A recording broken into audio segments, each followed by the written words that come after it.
আমার মতো হাজার লক্ষ মানুষেরা এই দেশে এখনো অবিচারের ভেতরে আছে। এই অবিচার দূর করে ন্যায় বিচার প্রতিষ্ঠার জন্য আমরা এবার দাঁড়িপাল্লার জায়গা মতো যাবে।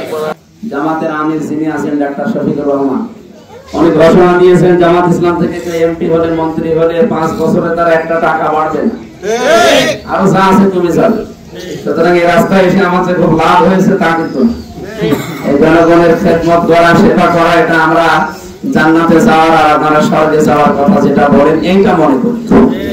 হিন্দু মুসলমানদের বিশ্বাস দেখেন প্রায় কাছাকাছি। আপনারা পূর্ব জন্মে বিশ্বাস করেন, যার কোনো আর একটা জন্ম, আর আমরা পুনরুত্থানে বিশ্বাস করি, যার একবার হাজির হওয়া লাগবে আল্লাহ শব্দটা প্রায় কাছাকাছি। আপনারা আর একবার ঘটবেন আর আমরা আর একবার হাজির হব।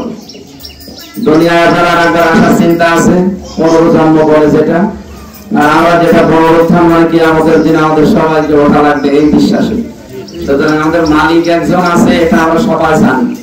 ধর্মের কারণে প্রকাশ অনেকে করতে পারি না, এক একজন এক এক নামে আমরা ডাক দিই, কিন্তু আসল মালিক একজন আমাদের যিনি বানিয়েছে সৃষ্টিকর্তা হিসাবে, তার কাছে আমাদের সবাইকে ফিরে যাওয়ার আগে একবারের জন্য আপনাদের এবার বলছি, দাঁড়িপাল্লা একটা ইনসাফের প্রতীক। মেয়েদের, বিশেষ করে হিন্দু মেয়েদের যে সমস্ত কুসংস্কারের কারণে তাদের অধিকার গুলো নষ্ট হয়, ইসলাম আসলে তারা তার জায়গা মতো পাবে। এই যে যৌতুক নামে একটা মহা কৌতুক আছে, কোথায় পেয়েছে এটা?